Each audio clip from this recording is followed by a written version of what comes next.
Kozhikode, I love Kochi, I love Kollam എന്നൊക്കെ പലയിടത്തും ബോർഡുകൾ വെച്ചത് കണ്ടിട്ടില്ലേ? അതിന്റെ തുടക്കം എവിടെ നിന്നാണെന്ന് വല്ല ഐഡിയ ഉണ്ടോ? ഐ, ഒരു ചുവന്ന ഹാർട്ട് സിമ്പൽ, പിന്നെ സ്ഥലത്തിന്റെയോ കടയുടെയോ ഒക്കെ പേര്.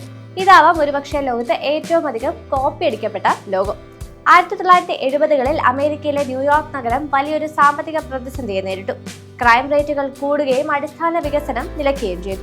അങ്ങനെ വരുമാനം കൊണ്ടുവന്നിരുന്ന ടൂറിസം മേഖല ആകെ തകർന്നു. ന്യൂയോർക്കിനെ രക്ഷിക്കാൻ അന്നത്തെ ഭരണകർത്താക്കൾ കണ്ട വഴി അന്നത്തെ ടൂറിസം മേഖല മെച്ചപ്പെടുത്തുക എന്നതായിരുന്നു.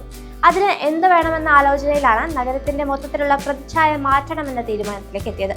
പ്രശസ്തമായ വെൽസ് റിച്ച് ഗ്രീൻ എന്ന പരസ്യ ഏജൻസിയായിരുന്നു ഈ ദൗത്യം ഏൽപ്പിച്ചത്. അവരാണ് ഐ ലവ് NY എന്ന ടാഗ് ലൈൻ കോയിൻ ചെയ്യുന്നത്.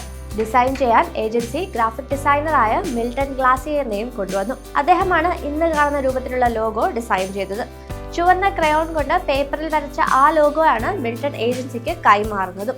1977-ൽ ഇന്ന് കാണുന്ന ഐ ലവ് NY എന്ന ലോഗോ ആദ്യമായി പുറത്തിറങ്ങി. വളരെ പെട്ടെന്ന് തന്നെ ആ ലോഗോയും ക്യാമ്പയിനും ആഗോള ശ്രദ്ധ പിടിച്ചുപറ്റി. 2001-ൽ വേൾഡ് ട്രേഡ് സെന്റർ ആക്രമണത്തിന് പിന്നാലെയും ഈ ലോഗോ റീബ്രാൻഡ് ചെയ്യപ്പെട്ടിരുന്നു. NY മോർ ദാൻ എവർ എന്ന് പ്രിന്റ് ചെയ്ത ടീഷർട്ടുകൾ അണിഞ്ഞുകൊണ്ട് ആയിരക്കണക്കിന് പേരായിരുന്നു അന്ന് തടിച്ചുകൂടിയത്. മിൽട്ടൺ ഗ്ലേസിയർ ഒരു തുണ്ട് പേപ്പറിൽ കുറിച്ചിട്ട ആ ലോഗോ ഇന്ന് ലോകമെമ്പാടും പല രൂപത്തിൽ കാണാം. വെള്ള നിറത്തിലുള്ള ടെക്സ്റ്റുകളും ചെറിയ റെഡ് നിറത്തിലുള്ള ഹാർട്ടും ന്യൂയോർക്കുകാരുടെ മാത്രമല്ല, ഇന്ന് എല്ലാവരുടെയും സ്വന്തമാണ്.